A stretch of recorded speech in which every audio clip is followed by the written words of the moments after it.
देखो last session तक company accounts में सर्टेन डिस्कशन कर रहा था अपन, जहां पे हमने देखा था process for issue of shares.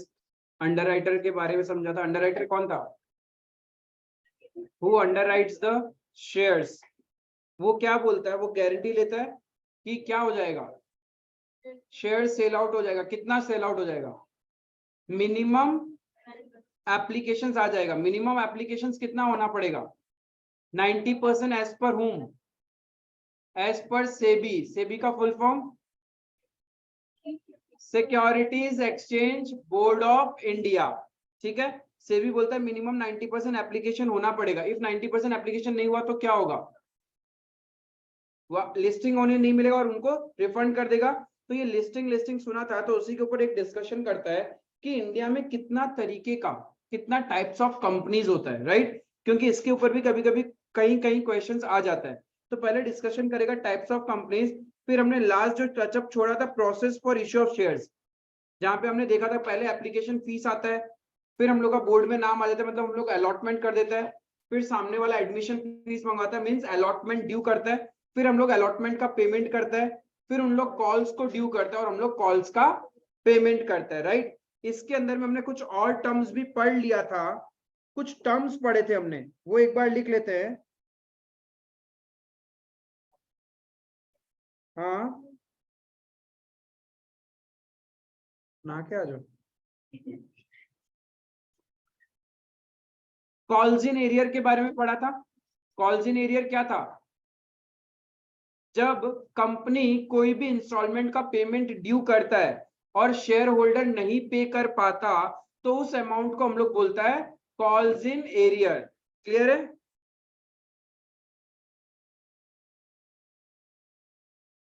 यदि किसी को डाउट रहता है तो लिख के रखना, तो लिख के रखना। The amount which a shareholder fails to pay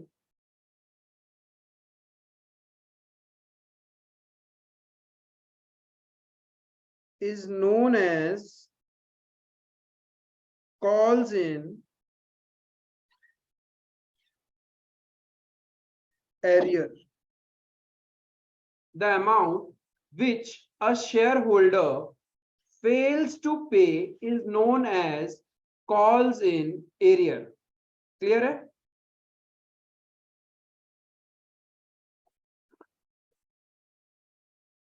उसके बाद हमने और एक टर्म पढ़ा था।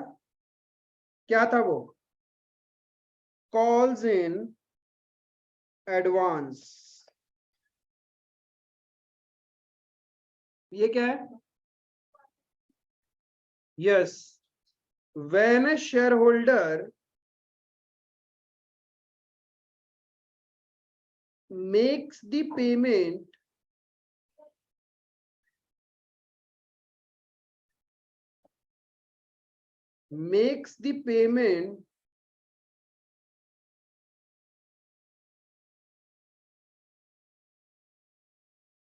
before it is due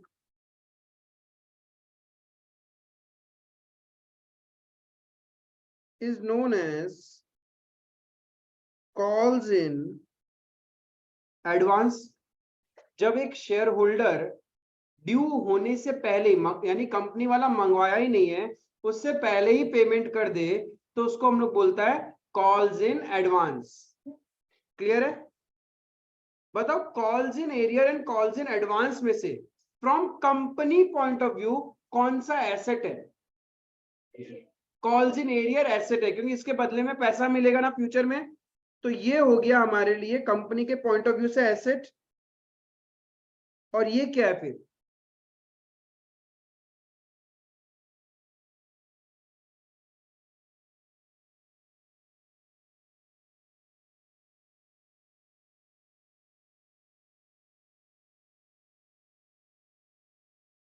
ठीक है।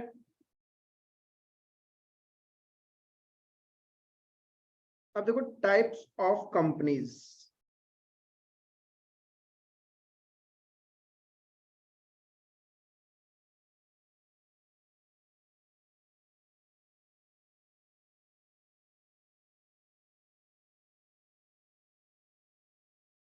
तुम लोग को क्या कितना पता है कितना तरीके का कंपनी है इंडिया में? प्राइवेट कंपनी, किसी ने बोला प्राइवेट कंपनी, प्राइवेट कंपनी एक, फिर पब्लिक कंपनी, कोई बोल रहा है पब्लिक कंपनी होता है, ठीक है पब्लिक कंपनी, फिर कोई बोल रहा है गवर्नमेंट कंपनी होता है, ठीक है गवर्नमेंट कंपनी,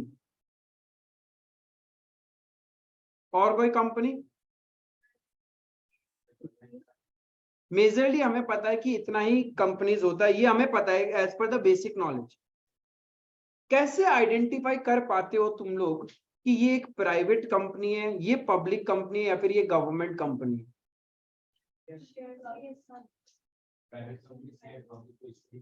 जैसे मैं बोलूं BSNL, कैसे आइडेंटिफाई किया कि ये गवर्नमेंट कंपनी है? क्योंकि मैक्सिमम शेयर, यानी in short I can say maximum control of that company is with government, hence it is a IOCL, Indian oil corporation limited, government company है वो, ठीक है। बट वो government, public company, private company, ये भी तो decide करना पड़ेगा। अब देखो गवर्नमेंट कंपनीज भी basically it can be private company और पब्लिक, ऐसा हो सकता है क्या? All government companies are public companies, क्योंकि गवर्नमेंट कोई कंपनी बनाया है यदि, तो पैसा कहां से आया होगा? पब्लिक का ही आया होगा ना। तो यानी सारा का सारा government company are public company, कोई भी गवर्नमेंट कंपनी प्राइवेट कंपनी नहीं होता। ये क्लियर है? कैसे आइडेंटिफाई करते हो प्राइवेट कंपनी? जैसे मैं बोलूं Swiggy India private limited, Zomato limited, Reliance industries limited, कैसे हम आइडेंटिफाई करेंगे कौन सा प्राइवेट और कौन सा पब्लिक है? यस, उनके नाम में ही सब कुछ छुपा हुआ है। कोई भी कंपनी के नाम के पीछे में वर्ड प्राइवेट लिमिटेड लगा दो, it becomes private limited.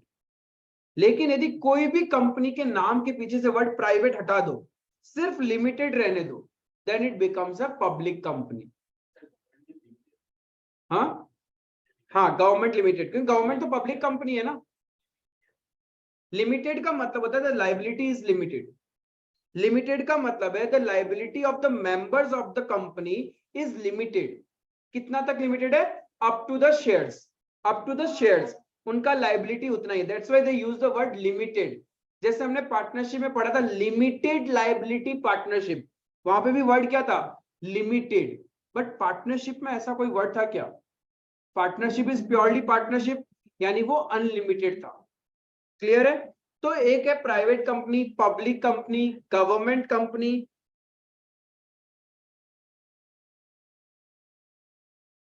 Foreign company.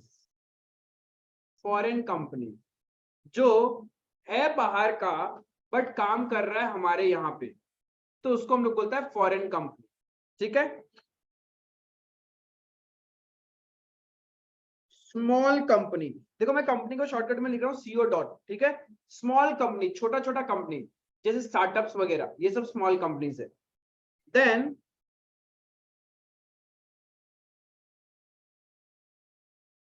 One person company, one person company, एक अकेला पर्सन कंपनी फॉर्म कर लेगा, that is one person company, क्योंकि उसके पास मेंबर्स नहीं है, ज्यादा कैपिटल नहीं है, तो बट उसको स्टेटस चाहिए कंपनी का, तो लॉ में प्रोविजन है you can create a one person company, but उसके सर्टेन क्राइटेरियाज है, वो अभी अपन डिस्कस करेगा। हाँ, पब्लिक और गवर्नमेंट कंपनी में क्या डिफरेंस है? Every government company is a public company, but every public company is not a government company. जरूरी नहीं है, गवर्नमेंट कंपनी वही होता है जहां पे गवर्नमेंट का स्टेक हो, कंट्रोल हो। बट जैसे कि Reliance industries limited, it is a public company but it's not a government company, क्योंकि रिलायंस में पब्लिक का पैसा लगा हुआ है, इसलिए वो पब्लिक कंपनी है, बट उसमें गवर्नमेंट का कंट्रोल नहीं है ना, तो इसलिए वो गवर्नमेंट कंपनी नहीं है। जैसे BSNL is a public company as well as government company, ठीक है। तो ये वाला डिफरेंस है। Indian oil corporation limited, it's a public company plus government company. Clear है? तो मेजरली जो अपने सिलेबस में काम की चीजें रहेगी, अपन उन्हीं कंपनीज के बारे में ज्यादा डिस्कस करेगा। ऐसा तो बहुत सारा होता है, लिमिटेड कंपनी, अनलिमिटेड कंपनी, फिर एक होता है लिस्टेड कंपनी,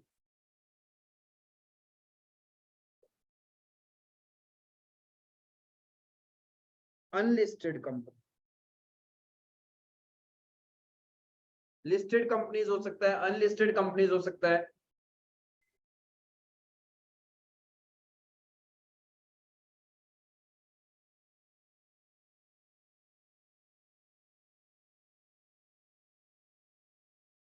क्लियर है यहाँ तक?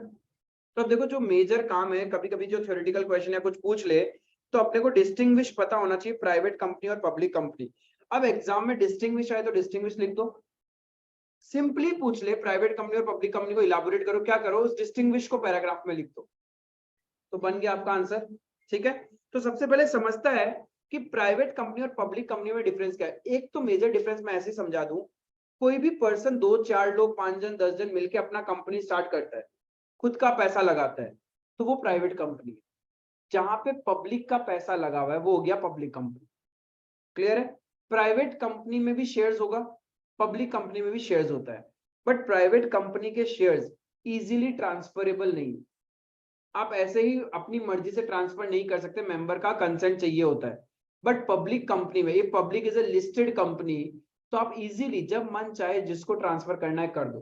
कल तुमने रिलायंस का शेयर्स खरीदा, आज तुमको होल्ड नहीं करना तो तुम वापस शेयर मार्केट में बेच दो, किसी को भी बेच दो, रिलायंस कंपनी तुमको ऑब्स्ट्रक्ट नहीं करेगा।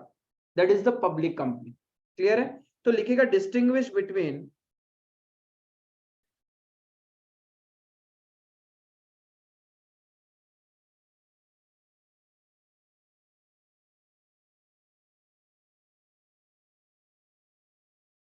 प्राइवेट एंड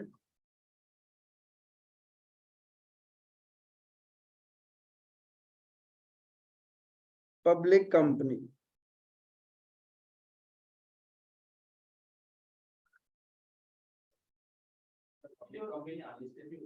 हाँ, अनलिस्टेड हुआ तो कैसे होगा, उसमें शायद शेयर्स तो नहीं, लेकिन उनके पास जो फंडिंग है वो पब्लिक का ले रखा उन्होंने, तो वो पब्लिक कंपनी हो गया। जहां पे नॉर्मल पब्लिक से, जैसे हर बार शेयर से नहीं, कुछ और इंस्ट्रूमेंट्स इशू करके थी उन्होंने, पब्लिक से पैसा लिया है, डिपॉजिट्स लिया है, तो वो पब्लिक कंपनी बन जाता है।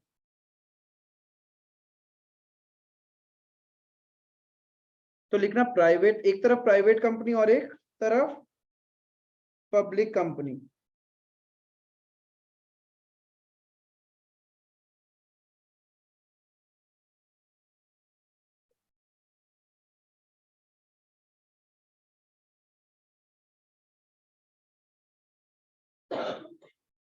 एक प्राइवेट कंपनी फॉर्म करने के लिए, प्राइवेट कंपनी फॉर्म करने के लिए मिनिमम 2 लोग चाहिए, मिनिमम 2 मेंबर चाहिएगा ही चाहिएगा, तभी जाके एक प्राइवेट कंपनी फॉर्म होता है। इसी ड्रॉबैक को दूर करने के लिए कंसेप्ट आया था 1 पर्सन कंपनी। तो प्राइवेट कंपनी यदि आपको बनाना है तो मिनिमम कितने मेंबर्स चाहिए? Can anyone tell me the maximum limit? यहां पे मैक्सिमम लिमिट है, यस 200 है। ये किसी को याद है क्या, पार्टनरशिप में मैक्सिमम कितना नंबर ऑफ पार्टनर्स हो सकते हैं? 50 as per the Indian partnership act 1932, as per companies act 2013। यानी कंपनीज एक्ट में लिमिट दिया हुआ है, पार्टनरशिप एक्ट में कहीं लिखा हुआ नहीं है लिमिट। तो ध्यान रखना, प्राइवेट कंपनी का मिनिमम 2 मेंबर्स चाहिए और मैक्सिमम 200 मेंबर्स ही हो सकता है, उससे ज्यादा मेंबर्स नहीं हो सकता। Whereas public company start करने के लिए आपको मिनिमम, हम साथ साथ हैं, 7 मेंबर,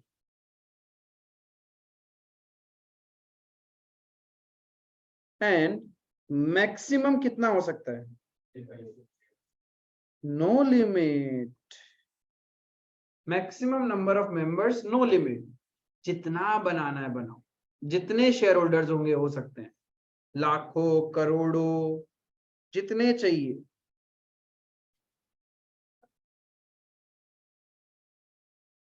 एक बात बताओ, इस दोनों कंपनी में कौन सा कंपनी पब्लिक से पैसा ले सकता है? पब्लिक कंपनी, नाम में लिखा हुआ है। प्राइवेट कंपनी पब्लिक से इनवाइट नहीं कर सकता to subscribe for its shares. पैसा लेने का मतलब क्या? शेयर्स देगा और पैसा लेगा। यहाँ पैसा लेने का मतलब लोन नहीं है, लोन तो भाई कोई भी ले लो, चाहे प्राइवेट कंपनी लो चाहे आपका पब्लिक कंपनी लो। यहाँ मतलब था शेयर्स। प्राइवेट कंपनी पब्लिक को ऑफर कर ही नहीं सकता, मतलब वो अपना प्रोस्पेक्टस छपवा के, अंडर राइटर अपॉइंट करके ये सब कहानी कर ही नहीं सकता है, क्योंकि वो किसको देगा शेयर्स के लिए? सिर्फ अपना मेंबर्स को, ओनली मेंबर्स को। वेर एज पब्लिक कंपनी में आप नॉर्मल पब्लिक को ऑफर कर सकता है अपने कंपनी के शेयर्स। ठीक है, तो can not invite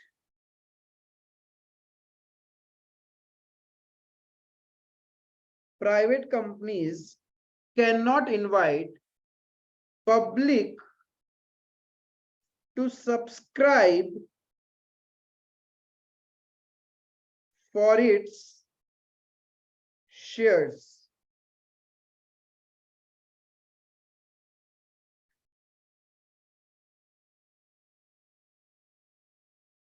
public company में क्या है? Yes, public company can invite public to subscribe for its shares. इसी से मेरे को तुम लोग बताओगे what do you mean by subscribed capital?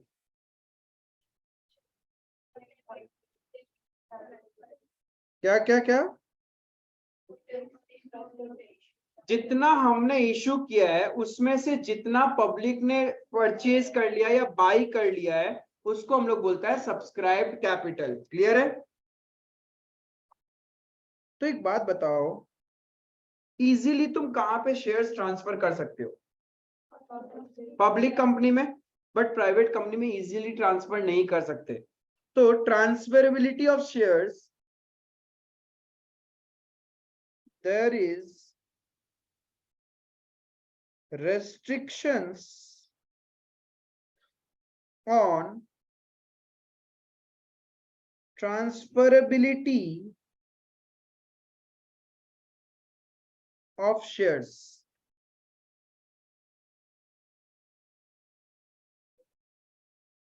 But यहां पे क्या है? There is no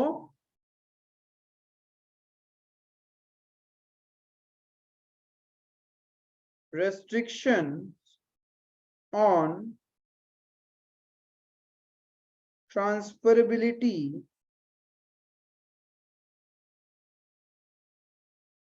of shares. नाम से भी तो हम लोग पहचान जाता है। तो it is compulsory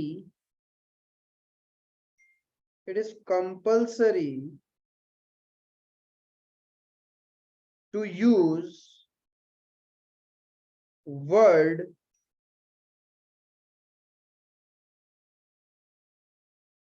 private limited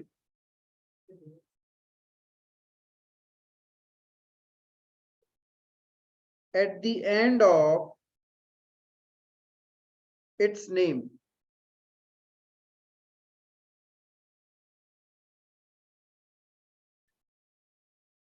Only word limited is LTD। Limited मतलब शॉर्ट में लिखते हैं हम लोग LTD।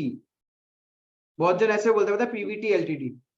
अरे PVT का मतलब होता है प्राइवेट, LTD का मतलब लिमिटेड। तो only word limited is used at the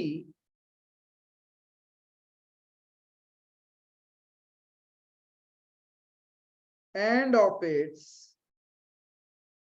name.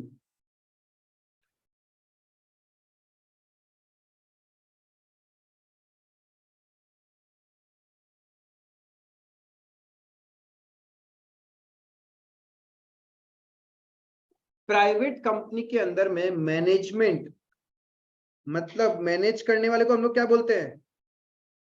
Directors. ठीक है, तो मिनिमम 2 डायरेक्टर होना पड़ेगा।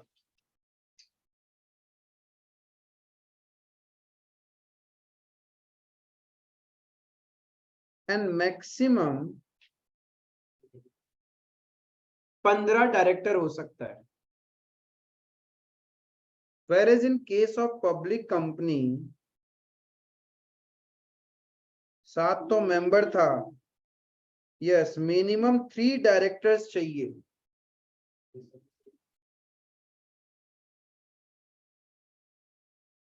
Maximum 15 directors.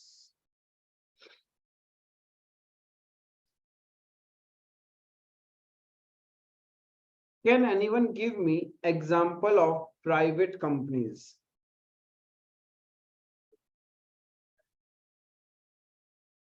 हाँ, कोई भी कंपनी का नाम तुमने आज तक देखा है जिसके पीछे वर्ड प्राइवेट लिमिटेड लगा हुआ है? एसीसी लिस्टेड नहीं है क्या? सीमेंट कंपनी है ना एसीसी? अच्छा, हाँ, आसाम केबल, एसीसी केबल, वो प्राइवेट है। फिर मेरियट होटल्स, एक होटल का चेन है मेरियट होटल्स, ताज होटल्स। ठीक है, उसके अंदर है, लेकिन वो तो अलग ही है ना। टाटा का बहुत सारा ग्रुप कंपनीज है, लेकिन सारा का सारा कंपनीज तो लिस्टेड नहीं है ना। Jio, Jio is a private company, private limited. Jio is not a public company और not a listed company. Jio जिस दिन लिस्टेड हो जाएगा उस दिन पब्लिक कंपनी। अभी तक जियो में सिर्फ रिलायंस का ही पैसा लगा हुआ है, या फिर उसने लोगों से लोन लिया है, बट पब्लिक का तो नहीं है ना। बट व्हेन आई से रिलायंस इंडस्ट्रीज लिमिटेड, तो Reliance is a public company.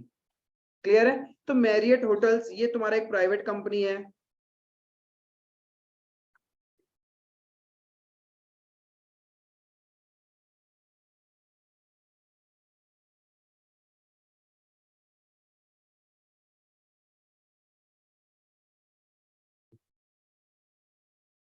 Marriott, MARRIOTT, बहुत बड़ा 5 स्टार होटल का चेन है ये। तो मैरियट होटल्स प्राइवेट लिमिटेड, और बहुत सारा है। Patanjali, it's a private limited, public company नहीं है। बहुत सारा कंपनी है, देखो गूगल करोगे ना, जितना कंपनी के पीछे में वर्ड प्राइवेट लिमिटेड लगा हुआ है वो सारा सारा का सारा तुम्हारा प्राइवेट लिमिटेड है। एंड कोई भी कंपनी के नाम के पीछे में लिमिटेड वर्ड लगा हुआ है मतलब वो पब्लिक कंपनी। ठीक है, example Reliance,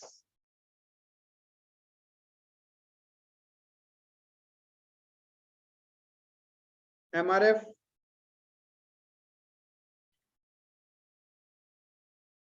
Tata,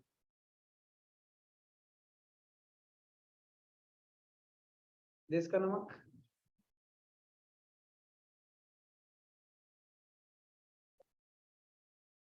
I hope आपको समझ में आया what is private company and what is public company. कोई दिक्कत है डिस्टिंग्विश में? तुम लोग का बुक कवर किया है क्या इसको?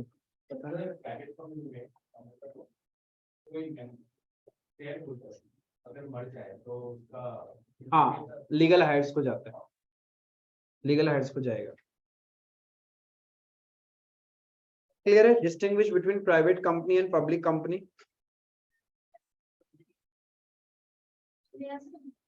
क्या चीज ना?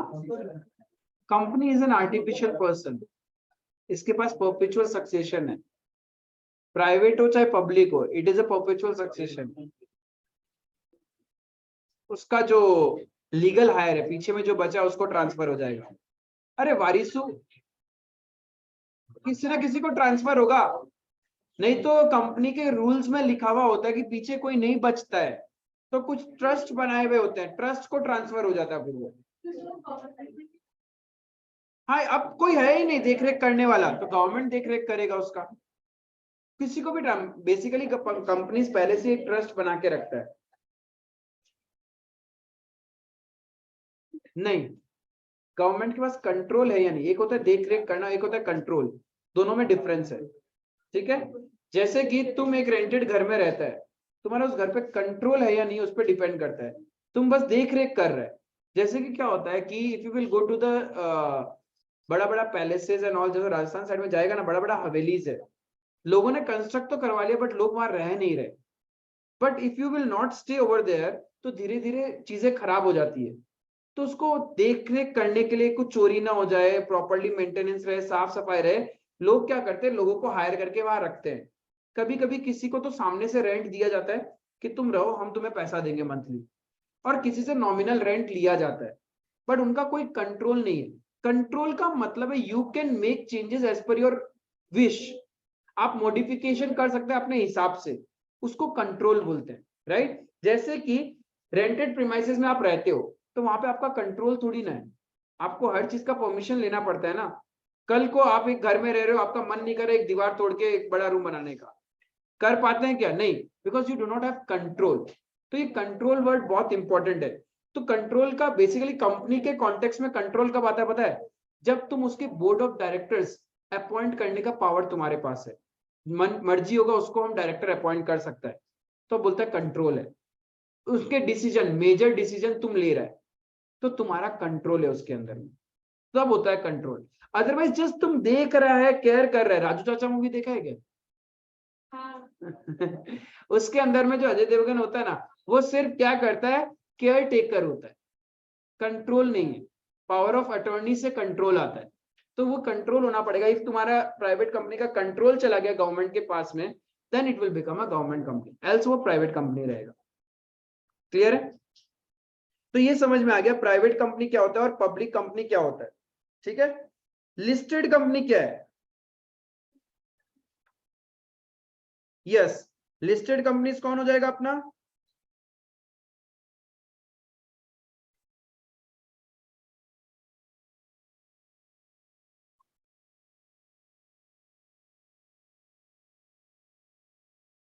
Companies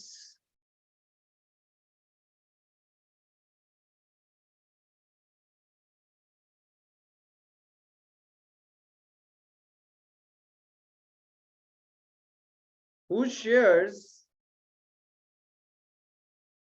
are listed on any recognized stock exchanges. Companies whose shares are listed on any recognized stock exchanges is known as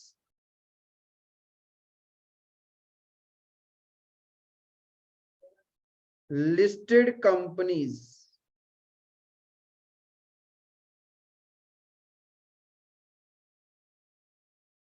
Every listed company is a public company.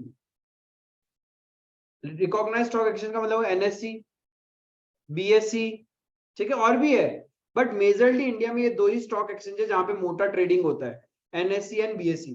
ऐसे तो कोलकाता का अपना खुद का भी स्टॉक एक्सचेंज एक है, तो बड़े बड़े मेट्रो सिटीज का है स्टॉक एक्सचेंजेस, बट इंडिया में कॉमनली नोन दो ही स्टॉक एक्सचेंज है, एक एनएससी और एक BSc, Bombay stock exchange and national new Delhi stock exchange या फिर नेशनल स्टॉक एक्सचेंज।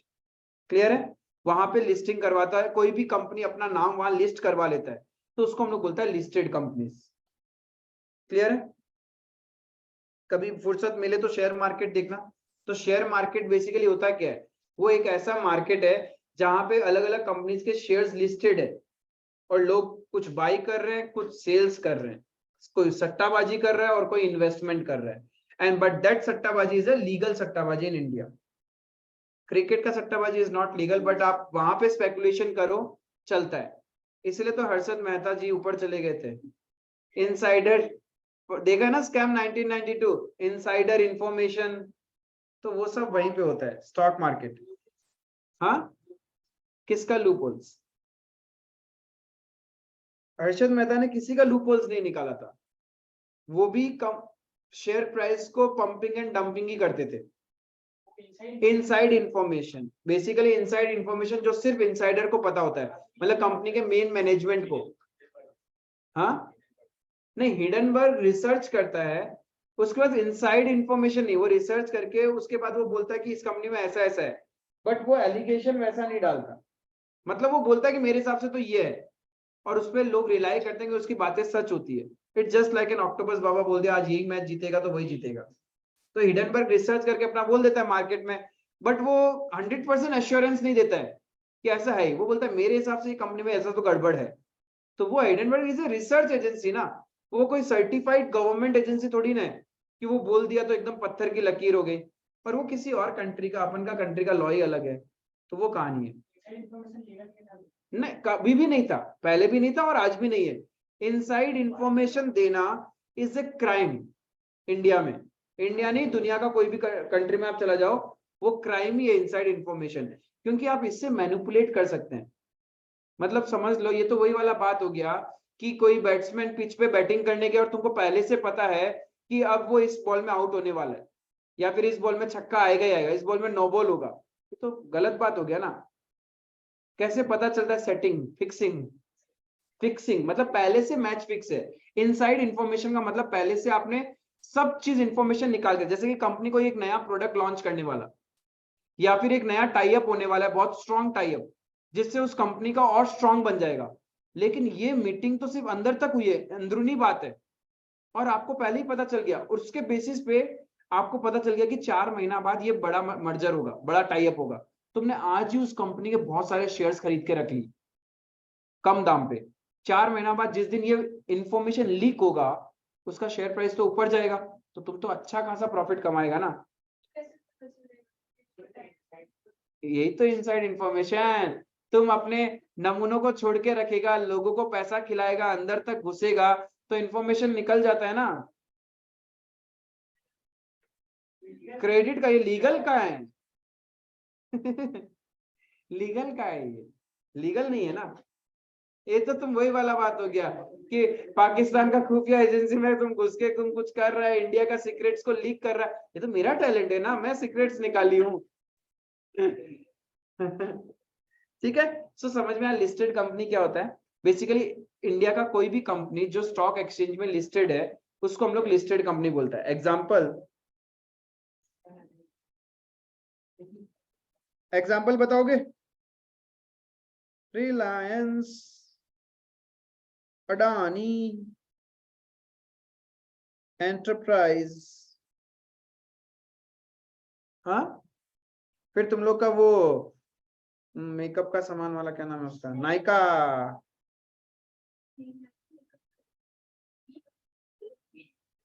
एक कुछ करो रे इसका, गिफ्ट कोई नहीं देता ना तुमको।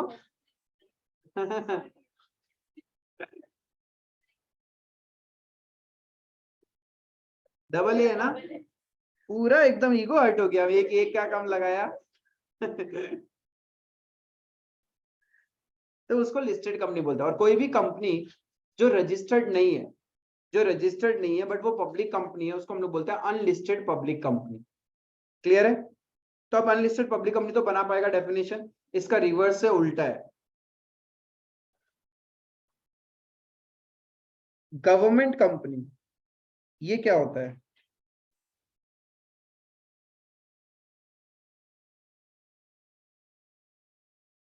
गवर्नमेंट कंपनी,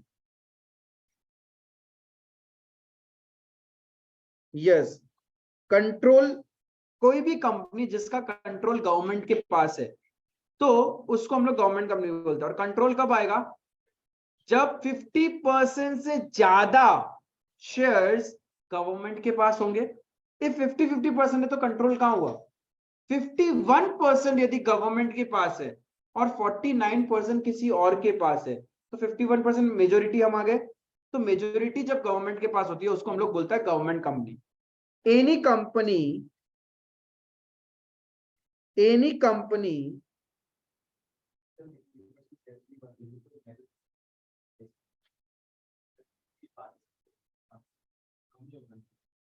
नहीं, उसमें डिसीजन को इम्प्रोवाइज नहीं कर सकता।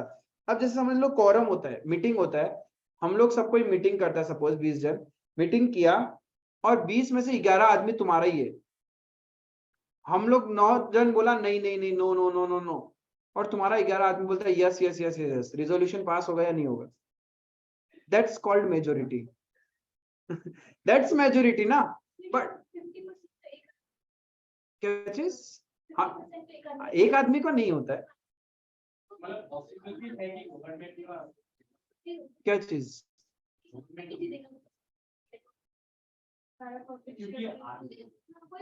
लेकिन कंट्रोल पूरा नहीं है ना। 50% तो पब्लिक के पास है ना, और पब्लिक एक साथ हो गया, उसके बाद क्या? दोनों में क्लैशेस हो सकता है ना। To have a control you need to have more than 50%। ठीक है, तो 51% होना ही पड़ेगा तुम्हारे पास में। Any company who's not less than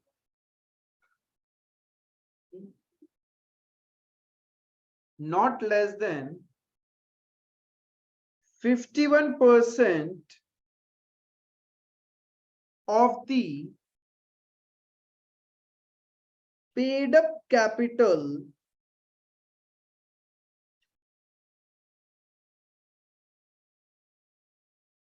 is held by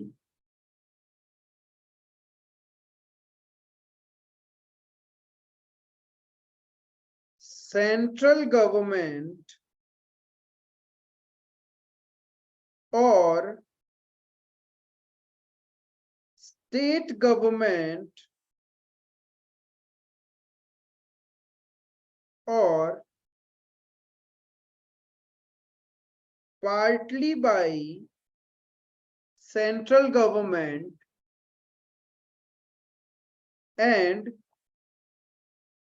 partly by one or more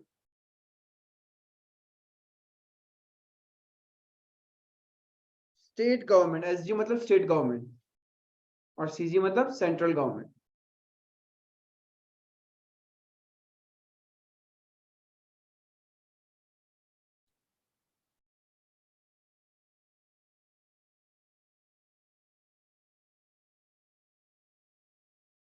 includes subsidiary of such government company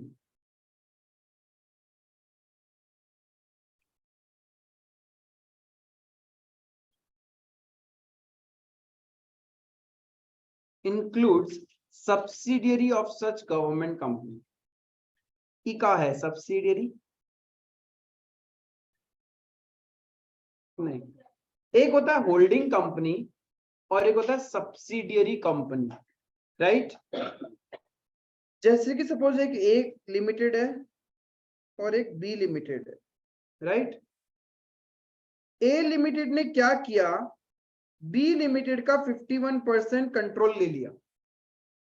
तो अब A limited becomes the holding company and B limited becomes subsidiary company. B limited ने C limited का कुछ percentage hold कर रहा था, तो automatically ये सी लिमिटेड भी किसका हो गया? ए लिमिटेड का हो गया। इसी को बोलता है सब्सिडियरी कंपनी। यदि गवर्नमेंट ने किसी और कंपनी को एक्वायर कर रखा है और उस कंपनी के पास में भी कुछ परसेंटेज शेयर है, तो वो शेयर्स भी गवर्नमेंट में ही काउंट होगा। That's subsidiary, holding subsidiary. Clear है? और ज्यादा दिमाग इतना अपने को स्ट्रेस में नहीं देना है इसके लिए। मोटा मोटी जिसको समझ में आया वेरी गुड। आई थिंक समझ में आया होगा कि एक कंपनी जब दूसरे कंपनी पे कंट्रोल रखता है और वो दूसरा कंपनी किसी और कंपनी को कंट्रोल कर रहा है, तो ऑटोमेटिकली हमारा कंट्रोल आ जाएगा उस पर।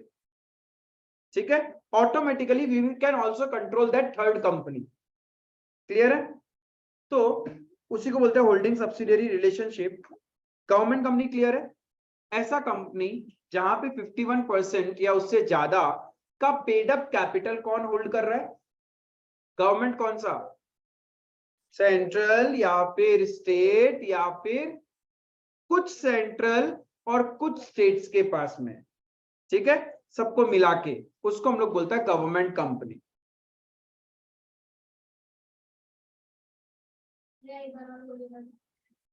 गवर्नमेंट कंपनी मतलब वो सारा कंपनी जहां पे सेंट्रल गवर्नमेंट या स्टेट गवर्नमेंट या फिर सेंट्रल और स्टेट गवर्नमेंट मिलके 51% से ज्यादा किसी कंपनी का पेड अप कैपिटल कंट्रोल है तो उसको हम लोग गवर्नमेंट कंपनी बोलेगा।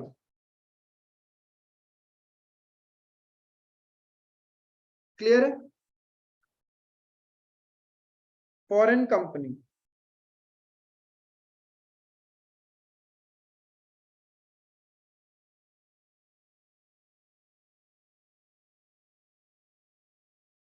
फॉरेन कंपनी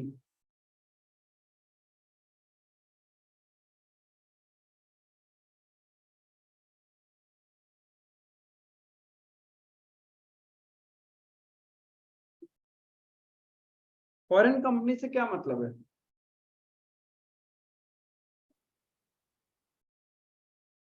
जिसका रजिस्ट्रेशन जिसका रजिस्ट्रेशन इंडिया के बाहर हुआ है, बाहर के लॉज में, बट वो बिजनेस क्या कर रहा है? इंडिया में कर रहा है। Example Amazon, Amazon is a foreign company, उसका रजिस्ट्रेशन तो बाहर है बट वो बिजनेस इंडिया में कर रहे हैं ना। अब बिजनेस कैसे भी करो, चाहे इलेक्ट्रॉनिकली करो चाहे वो फिजिकली ऑफिस खोल के करो, उससे फर्क नहीं पड़ता। क्लियर है? उसको हम लोग फॉरेन कंपनी बोलते हैं। यानी इट मींस एनी कंपनी और body corporate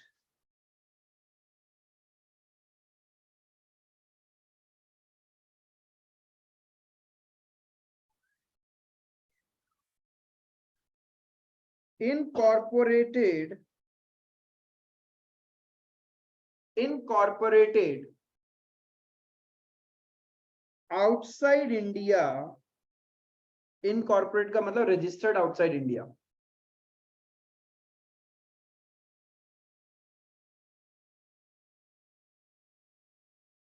which has a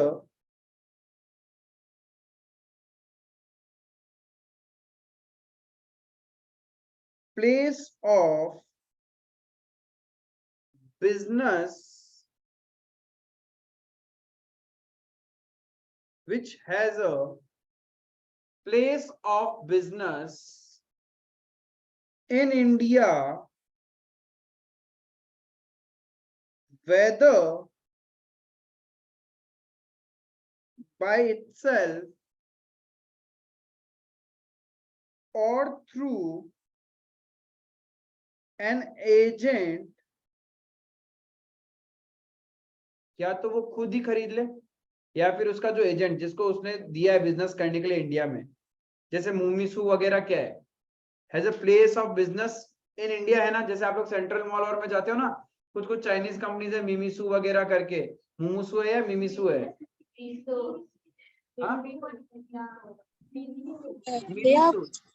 H&M वगैरह होता है, वो भी तो लंदन का कंपनी है ना, तो हाँ, वो लोग। H&M भी बाहर का कंपनी है। जारा, हाँ, अर्बैनिक भी। Louis Philippi,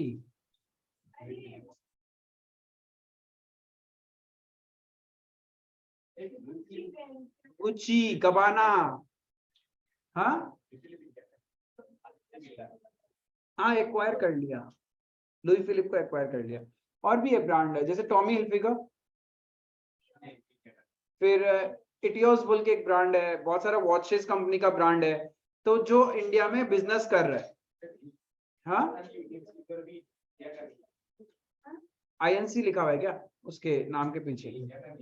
actual India,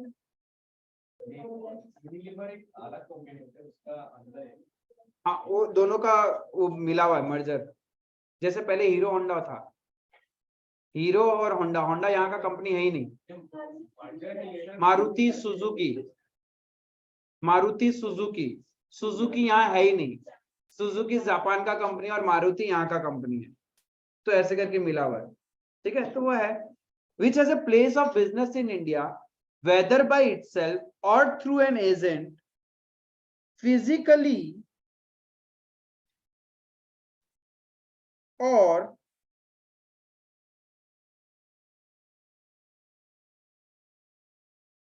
through electronic mode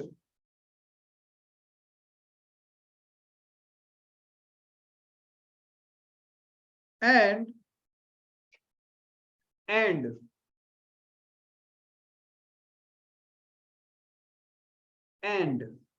खाली प्लेस होने से नहीं होगा भारत में, उसको इंडिया में बिजनेस भी करना होगा। तब जाके इंडियन लॉ में उसको फॉरेन कंपनी बोला जाता है। Which has a place of business in India, whether by itself or through an agent, physically or through electronic mode, ठीक है, and conducts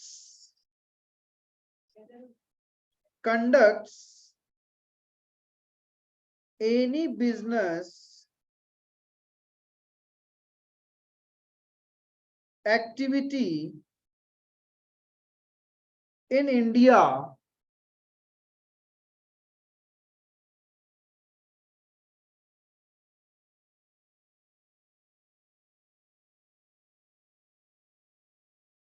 in any other manner। बस धंधा करना पड़ेगा भारत में, धंधा करना पड़ेगा। हाँ हाँ हाँ, जरूरी नहीं ना हर कंपनी लिस्टेड ही फॉरेन कंपनी, बड़ा कंपनी बना सकते हो आप। प्राइवेट कंपनी, आपका एक प्राइवेट कंपनी है, आप उसका ब्रांच खोल दो फॉरेन कंट्री में, अलाउड है, कोई इश्यू नहीं है। क्लियर है? यहाँ तक क्लियर है फॉरेन कंपनी क्या होता है? तो अभी तक हमने देखा प्राइवेट कंपनी क्या होता है और पब्लिक कंपनी क्या होता है। एक बार फटाफट बताना मेरे को, प्राइवेट कंपनी का मेजरली डिस्टिंग्विश, कितना मेंबर चाहिए प्राइवेट में? मैक्सिमम। पब्लिक में 7, हम साथ है, ठीक है। पब्लिक बोलता है, गवर्नमेंट बोलता है, सब साथ है, तो 7 चाहिए और मैक्सिमम अनलिमिटेड। डायरेक्टर्स मिनिमम कितना प्राइवेट कंपनी में? 2, पब्लिक में 3, मैक्सिमम दोनों में 15, ठीक है। शेयर्स किस में ट्रांसफर हो सकता है? पब्लिक कंपनी में। और प्राइवेट कंपनी में कौन सा कंपनी इनवाइट कर सकता है पब्लिक को for shares? Public company. Private company नहीं कर सकता। क्लियर है? और वर्ड, क्या वर्ड यूज करेगा? Private company private limited word use करना ही होगा, पब्लिक कंपनी को लिमिटेड वर्ड यूज करना होगा। क्लियर है? लिस्टेड कंपनी क्या है? जो रिकॉग्नाइज स्टॉक एक्सचेंज में लिस्टेड है उसको हम लोग लिस्टेड कंपनी बोलता है। अनलिस्टेड कंपनी, जो रिकॉग्नाइज स्टॉक एक्सचेंज में लिस्टेड नहीं है उसको हम लोग अनलिस्टेड कंपनी बोलता है। क्लियर है? गवर्नमेंट कंपनी 51% या उससे ज्यादा का पेड अप कैपिटल किसके पास है? सेंट्रल गवर्नमेंट, स्टेट गवर्नमेंट और कॉम्बिनेशन ऑफ सेंट्रल और स्टेट, ठीक है। फॉरेन कंपनी जिसका इनकॉर्पोरेशन बाहर हुआ है, प्लेस ऑफ बिजनेस इंडिया में है, या तो फिजिकली या इलेक्ट्रॉनिकली, एंड वो बिजनेस भी कर रहा है इंडिया में, conduct business activity in India in any other manner. Clear है? उसको हम लोग बोलते हैं फॉरेन कंपनी। जो मेजरली काम का 2 चीज है वही डिस्कस करेगा, उसके ज्यादा और भी तोड़ सकता है, और भी अलग अलग तरीका company, unlimited company, guaranteed company. But अभी जो मेजरली 2 तुम लोग को ध्यान में रखना चाहिए, that is 1 person company and small company.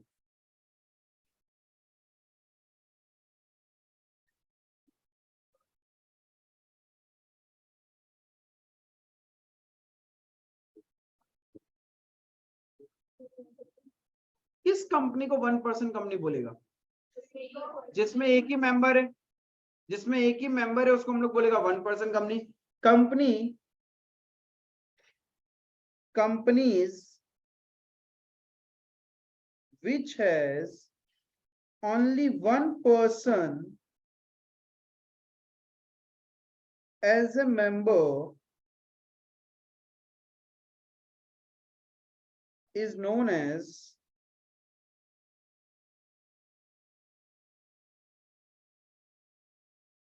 one person company.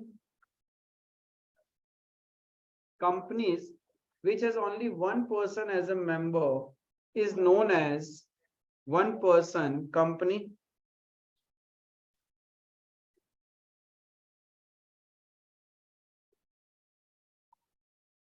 लेकिन इंडिया में 1% कंपनी बनाने का सर्टेन कंडीशन है, सर्टेन कंडीशन। एक बात बताओ, 1% कंपनी बहुत बड़ा कंपनी होगा क्या? छोटा सा ही कंपनी होगा। तो कंडीशन क्या क्या है कि उसका पेड अप शेयर कैपिटल जो होता है, number 1, paid up share capital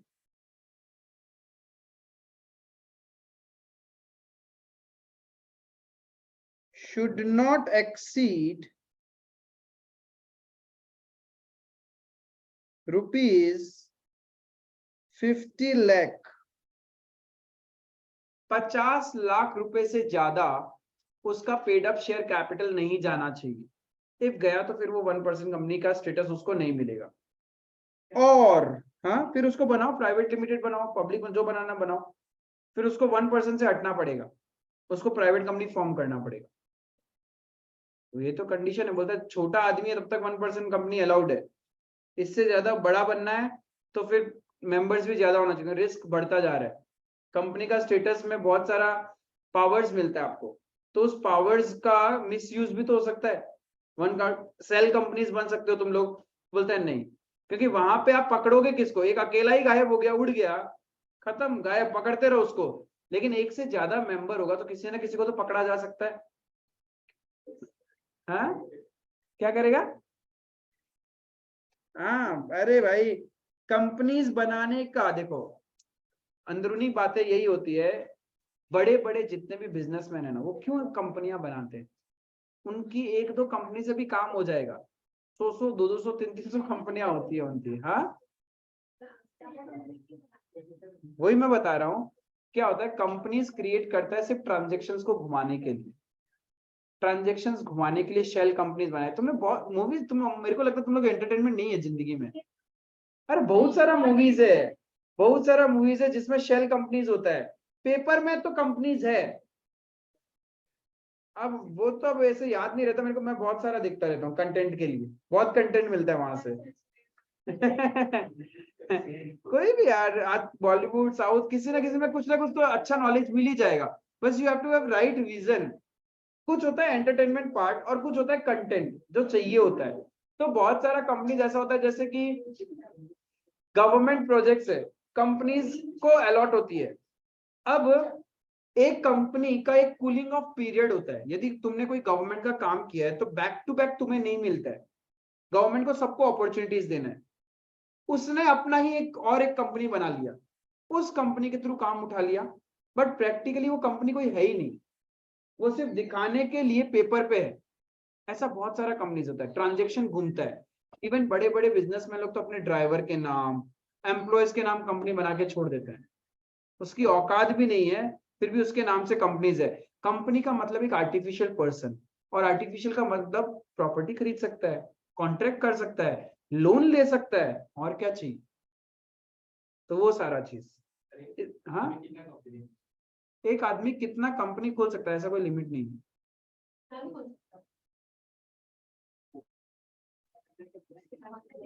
हाँ, तो इतना खोल रहे तो पैसा भी तो होगा संभालने के लिए। आदमी हायर करके संभालता है, कंप्लायंसेस होते हैं, प्रोफेशनल्स होते हैं, उन लोग संभालते हैं, सीए सीएस इन लोग संभालेगा, उसको थोड़ी संभालना।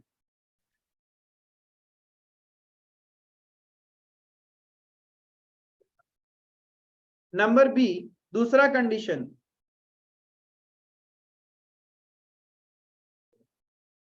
एवरेज एनुअल टर्नओवर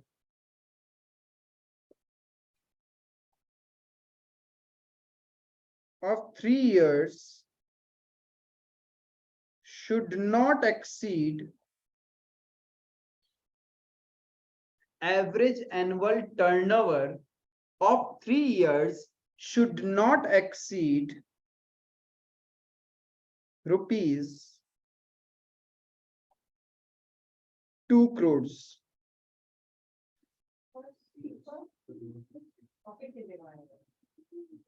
1% है ना, छोटू सा आदमी है। बुक्स ऑफ अकाउंट्स, अकाउंटिंग किधर अलग करेगा? हाँ, तो वहां जहां तक पकड़ा नहीं गया वहां तक नहीं गया। A thief is called only thief once he is caught. तब तक चोर नहीं है, चोर जब पकड़ा जाएगा उसी दिन तो चोर है, अदरवाइज तो वो साहूकार है, ईमानदार है, उससे बड़ा ईमानदार तो पूरा दुनिया में भी नहीं है। तो वो वाला कहानी है। तो इन शॉर्ट आप इससे ज्यादा लिमिट को क्रॉस करोगे तो आपको 1% कंपनी का स्टेटस नहीं मिलेगा, आपको प्राइवेट कंपनी बनाना पड़ेगा। क्लियर है? क्या चीज? इससे अच्छा पार्टनरशिप मैंने सोल प्रोप्राइटरशिप में पता है तुमको कि मालिक कल को कुछ हो जाए तो मालिक को अपना पर्सनल प्रॉपर्टी बेचकर भी पैसा लेके आना पड़ेगा, बट 1% कंपनी है ये, तो company is an artificial person. मैं तो नहीं हूं, कंपनी से ले लो। क्लियर है? तो वो एक रीजन है कंपनी बनाएगा, इसीलिए अब ऐसे करके तो सबको ही कंपनी बना लेगा, तो इसीलिए तो ये लिमिट्स रखा, फिर तो कोई भी बड़ा से बड़ा फ्रॉड कर लेगा ना, इसी के लिए लिमिट्स रख दिया था।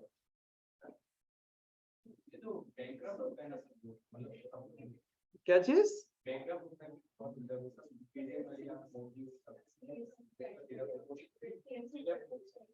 हाँ, तो विजय माल्या जिस दिन किंगफिशर में हाथ खड़ा किया था ना, उसने साफ बोल दिया मैं कंपनी नहीं चला सका, कंपनी में जितना भी डेट है, एम्प्लॉयज का जो भी सैलरी है, बेच दो मेरी कंपनी के नाम पे जो जो एसेट है, हम हाथ खड़ा करते हैं। That was not a fraud.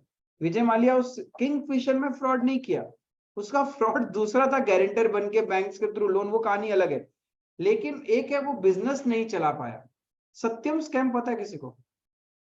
बहुत खराब है तुम लोग। सत्यम स्कैम बहुत बड़ा स्कैम है, गूगल करना। उसमें एक आईटी सॉफ्टवेयर कंपनी था, इंडिया का वन ऑफ द, टीसीएस से भी पहले नाम, आज आप लोग टीसीएस सुनते हैं, टाटा कंसल्टेंसी सर्विस, ठीक है, टीसीएस से भी ऊपर नाम होता था सत्यम का। इतना बड़ा टेक का कंपनी था, सॉफ्टवेयर्स बनाता था। तो जो ऑनर थे ना, is a very good genuine person, but एक सिचुएशन ऐसा आया कि उनको वर्क नहीं मिल रहा था उतना, जितने प्रोजेक्ट्स मिलने चाहिए थे, जितने सॉफ्टवेयर्स उनके कंपनी में बनाने चाहिए, इतनी बड़ी कंपनी बनने के बाद वो उतना काम नहीं आ रहा था, राइट? अब काम नहीं आने से प्रॉफिट गिरता है, यदि वो प्रॉफिट गिरेगा तो क्या होगा, शेयर होल्डर का फेथ टूट जाएगा, और शेयर होल्डर का फेथ टूटेगा तो शेयर मार्केट में प्राइस भी तो गिरेगा। ठीक है, मैंने बोला था डिमांड सप्लाई है, ये सब इंट्यूशन फीलिंग से चलता है ज्यादातर, तो वो गिरेगा। तो उन्होंने फिर क्या किया, अब कुछ तो करना पड़ेगा ना, उन्होंने बोगस बोगस ट्रांजैक्शंस करना स्टार्ट किया अपने सॉफ्टवेयर में। मतलब बोगस क्लाइंट जो है नहीं फिजिकली, राम श्याम घनश्याम मोहन, जो कहाँ है किसी को नहीं पता, ठीक है, उनसे उनका सॉफ्टवेयर बनाते, उनसे पैसा घुमा के दिखाते कि हाँ पैसा आ रहा है। लेकिन क्या होता है, जब पैसा आता है, आप काम कर रहे हो, आपकी सेल्स बढ़ रही है, तो मैचिंग कंसेप्ट बोलता है खर्चा भी तो बढ़ रहा होगा। मैचिंग कंसेप्ट बोलता है एक ऐसा हो ही नहीं सकता कि आपका एक साइड सिर्फ रेवेन्यू बढ़े, कॉरेस्पॉन्डिंगली खर्चा भी तो बढ़ना चाहिए।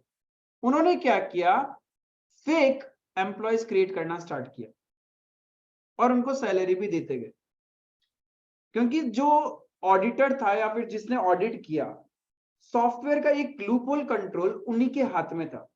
बेसिकली जब अकाउंटिंग सॉफ्टवेयर एक पब्लिक कंपनी होती है बड़ी, तो कंट्रोल्स ऐसे नहीं मिलता है, एकदम सिक्योर्ड होता है, बट वो कंट्रोल उनके पास में था। तो उन्होंने ऐसे करते गए इतना, अब एक पॉइंट आया कि उनको पता चला कि अब नहीं कर सकता हूं, ठीक है, एफडीज क्रिएट कर ली, फेक एफडीज बैलेंस शीट में शो कर दिया।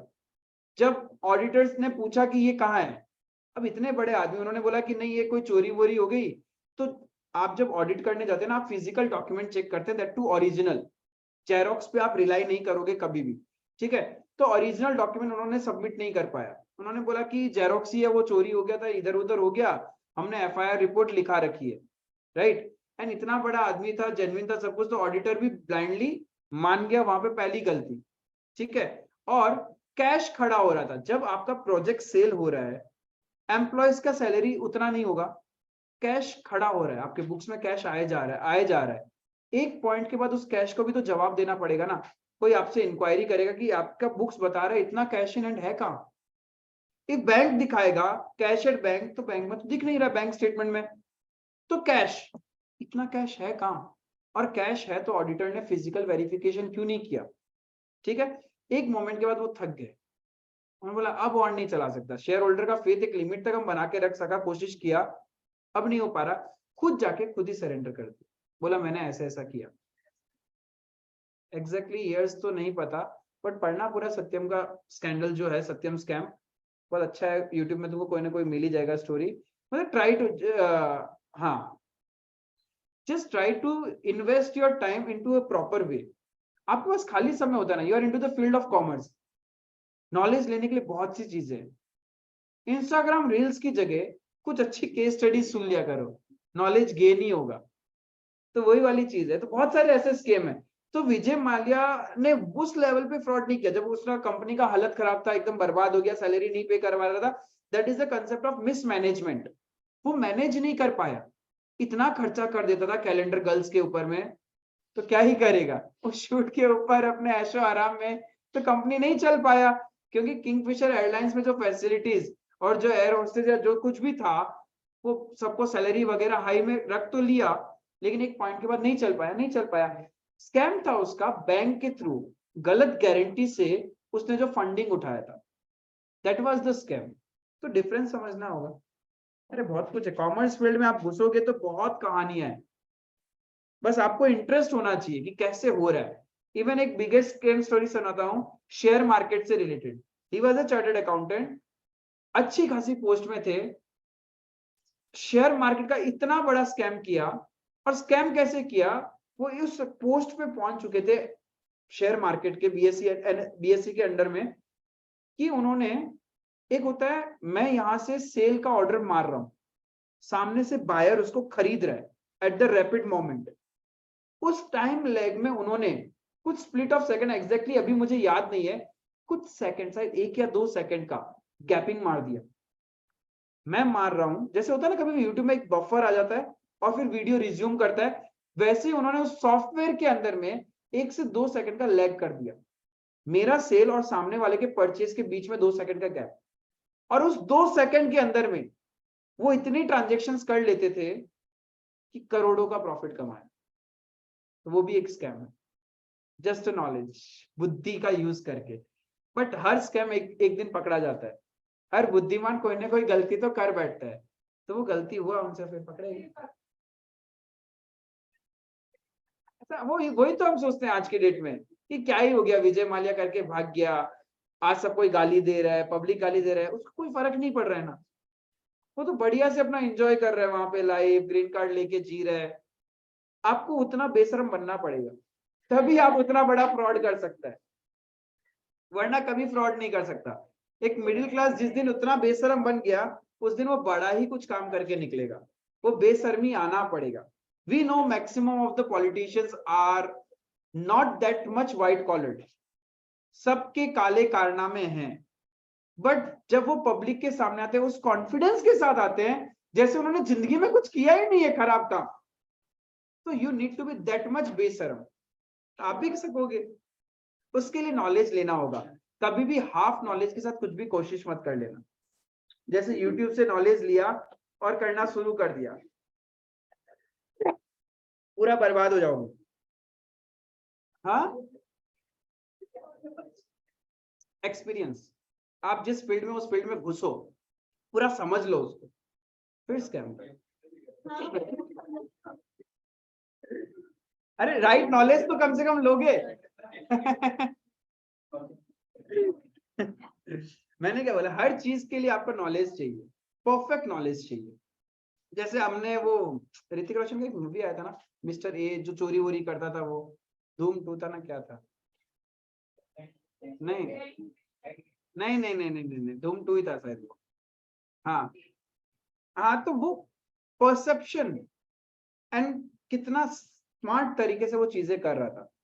तो you need to learn the knowledge, art, और कुछ नहीं है। देखो हम ये नहीं बोलते स्कैम करना है, बट नॉलेज, तो नॉलेज उस लेवल का लेके जाओ कि इंसान को कहीं से भी तुम बेच सकता है, उतना साउंड नॉलेज। एक चीज पकड़ो, उसके अंदर घुस जाओ पूरा, जो तुम्हें पसंद है उसके अंदर तक घुस जाओ, उसमें क्या क्या हो सकता है, कितना समंदर है, कोई भी चीज, तब जाके तुमको लगेगा तुम एक अलग ही वर्ल्ड में घूम रहे हैं।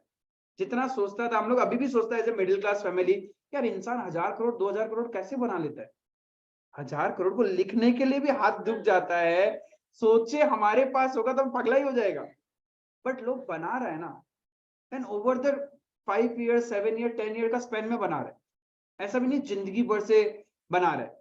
अडानी कोई पुराना पैसा नहीं था, in the last 5 to 7 years के अंदर में, 5 ईयर्स के अंदर में वर्ल्ड का रिचेस तक पहुंच गया। क्या स्टोरी है पता नहीं, बट पहुंचा तो है। दैट्स इट, वो घुसा हुआ रहा। आपको भी वही करना है, right knowledge low, come out of your comfort zone. जब तक आप कंफर्ट जोन से बाहर नहीं आओगे कुछ नहीं मिलेगा आपको लाइफ में, तो निकलना पड़ेगा आपको। तो इसका कुछ बेनिफिट्स है क्या 1% कंपनी का? क्या क्या है, क्या क्या है? 1% कंपनी का सबसे पहला बेनिफिट है, इसको कैश फ्लो स्टेटमेंट बनाने का जरूरत नहीं है। Not required to prepare, not required to prepare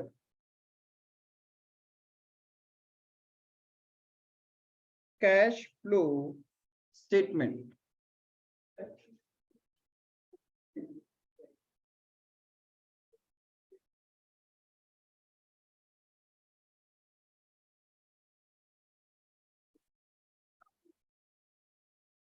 Provisions for AGM, जिसको नहीं पता लिख के रखना, एनुअल जनरल मीटिंग। हर एक कंपनी को एक एनुअल जनरल मीटिंग बुलाना होता है, जिसमें सारा मेंबर्स मिलके मीटिंग करता है, बट 1% वो अकेला ही है, तो उसको ये प्रोविजन एप्लीकेबल ही नहीं है। Provision for AGM, notice for AGM, मतलब जब मीटिंग बुलाता है तो सारा मेंबर को नोटिस भेजना होता है। अब वो अकेला ही मीटिंग बुलाएगा, अकेला ही अपने आप को नोटिस भेजेगा, एक खिड़की से देगा और एक खिड़की से ले लेगा। कोरम, कोरम, कोरम क्या होता है? मिनिमम नंबर ऑफ मेंबर्स उस मीटिंग में प्रेजेंट होना पड़ेगा, वो अकेला ही है, क्या ही मिनिमम नंबर मेंबर, ठीक है। तो कोरम क्या था? Annual general meeting, annual general meeting. Quorum, quorum का मतलब होता है मिनिमम मेंबर्स इतना होना पड़ेगा मीटिंग को प्रॉपर्ली चलाने के लिए। जैसे कभी मैं बोलता हूँ कि ऐसे कम से कम 10 जन तो क्लास में आएगा तब हम टॉपिक कराएगा, दैट्स माय कोरम, ठीक है। प्रॉक्सीज, ये कॉलेज में प्रॉक्सी लगाता है या नहीं लगाता है? बेसिकली किसी और के बिहाफ में हम जब अटेंडेंस अपना लगा देते हैं उसी को तो प्रॉक्सीज बोलते हैं। तो प्रॉक्सी, अब वो बेचारा एक ही पर्सन मेंबर है, वो अपना प्रॉक्सी क्या लगाएगा, तो प्रॉक्सीज भी नहीं चाहिए।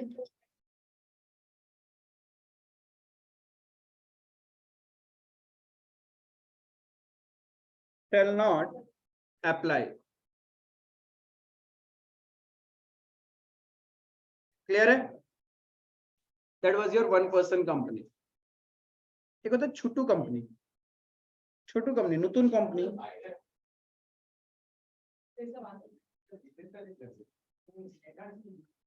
क्या चीज?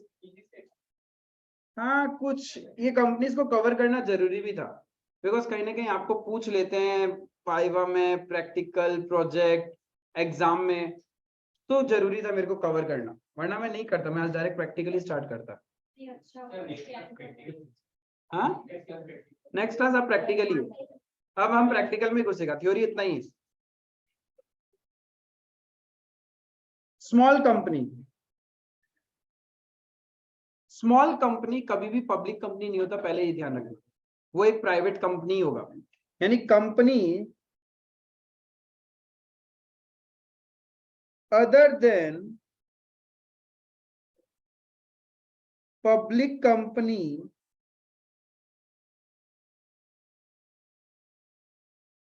QUORUM, quorum, quorum, companies other than public company whose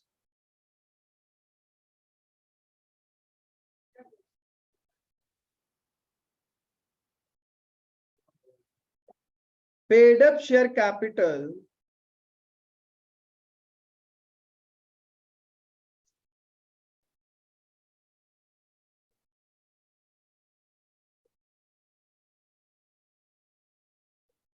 shall not exceed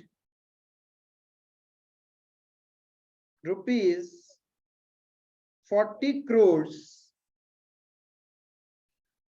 ये ना लेटेस्ट रिवाइज लिमिट्स है। एक बार तुम लोग क्रॉस चेक कर लेना तुम्हारा रेफरेंस बुक से या फिर कॉलेज से, स्कूल से, कि यही लिमिट्स अभी भी उन लोग मान रहे हैं क्या। ठीक है, as per the latest act है ये, कि अभी जो प्रेजेंट में कंपनीज एक्ट है उसमें लिमिट यही है कि 40 करोड़ से ज्यादा स्मॉल कंपनी का पेड अप शेयर कैपिटल नहीं होना चाहिए। ठीक है,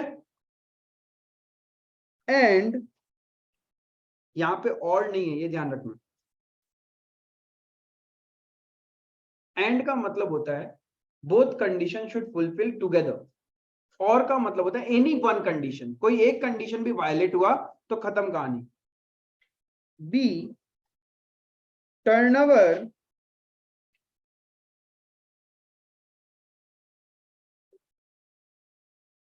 of the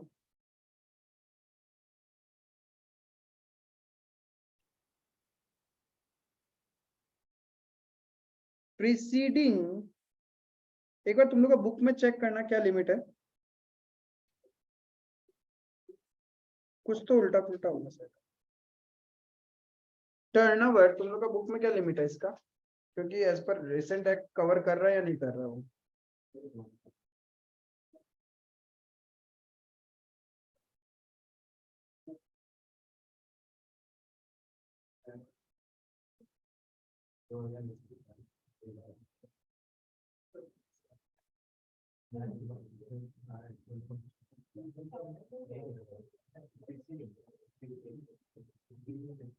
ये 10 करोड़ तो पुराना है यार, मतलब वो जो पॉइंट है ना, paid up share capital should not exceed ₹2 crores और such higher amount as may be prescribe. तो तुम लोग है ना उसी लैंग्वेज में लिखना जो तुम्हारा, और ये भी तो थोड़ा सा वो अलग है, इसका अमेंडमेंट है ना आ चुका है। ठीक है, we will write it down. एक बार मैं इसको कंफर्म कर लेता हूँ तुम लोग को रिसेंट अमेंडमेंट कवर्ड कराऊं या नहीं कराऊं। ठीक है, उसके बाद ही इस लिमिट्स को लिखेगा, इस लिमिट्स को एक बार छोड़ देना। 2 पॉइंट आएगा यहाँ पे, रिसेंट एक्ट को और तुम लोग का रेफरेंस बुक को कवर अप करके फिर जो लेटेस्ट होगा उसी को अपन लिखेगा, क्योंकि एप्लीकेबल तो वही है हमारे फाइनेंशियल ईयर के अकॉर्डिंग। ठीक है, तो स्मॉल कंपनी छोटा सा कंपनी होता है जिसका एक लिमिट होता है पेड अप और टर्नओवर के ऊपर में, उसको अपन स्मॉल कंपनी बोलेगा। और ऐसे अब तुम्हारे बुक्स में अलग अलग जो भी कंपनी दिया हुआ है, non profit making company, limited company, guaranteed company, unlimited company, वो जस्ट ऐसे ही रीड आउट कर लेना। मेजरली उसमें मेरे लिए लिखाने का कुछ नहीं है, इतना भी तुम टाइप्स ऑफ कंपनीज में लिख के आओगे ना तभी भी काफी कंटेंट हो जाएगा, पेज तो भर ही दोगे। ठीक है, तो next session what we will be doing, तुम लोग इतना रिवाइज करके आना, we will move towards practicality of the chapter. एक बार फिर से मेरे को प्रोसेस बता दो जाते जाते, शेयर्स इशू करने का प्रोसेस क्या होता है। सबसे पहले अप्लाई करेंगे तो एज ए कंपनी मेरे पास पैसा आएगा। ठीक है, फिर मैं क्या करूंगा, फिर मैं अलॉट करूंगा या फिर रिजेक्ट कर दूंगा, पैसा रिफंड कर दूंगा या फिर अलॉट कर दूंगा। फिर नेक्स्ट उनसे अलॉटमेंट फीस मंगवाऊंगा क्योंकि मैंने उनको अलॉट किया है। ठीक है, फीस मंगवाऊंगा। ओके, देन फिर आप लोग मुझे अलॉटमेंट का पैसा दोगे। देन कॉल्स का पैसा मंगाऊंगा और तुम लोग मुझे कॉल्स का पैसा दोगे। तुम लोग में से जो लोग कॉल्स का पैसा नहीं देगा उसको मैं क्या बोलूंगा, कॉल्स इन एरियर। और जो लोग आगे का इंस्टॉलमेंट का पैसा एक साथ ही दे देगा उसको मैं क्या बोलूंगा, कॉल्स इन एडवांस। क्लियर है। फिर अंडरराइटिंग कमीशन क्या था, अंडरराइटर जो हमें सर्विस देता है हमारे शेयर्स को अंडरराइट करने के लिए, उसको जो कमीशन दे रहे हैं उसको बोलते हैं अंडरराइटिंग कमीशन। ठीक है, shares can be issued at par, premium, discount, except in case of sweat equity shares. Sweat equity shares क्या था, एम्प्लॉयज और डायरेक्टर्स को उनके नो हाउ या नॉलेज वर्क के लिए जो हम लोग शेयर्स देता है उसको हम लोग बोलता है स्वेट इक्विटी शेयर्स।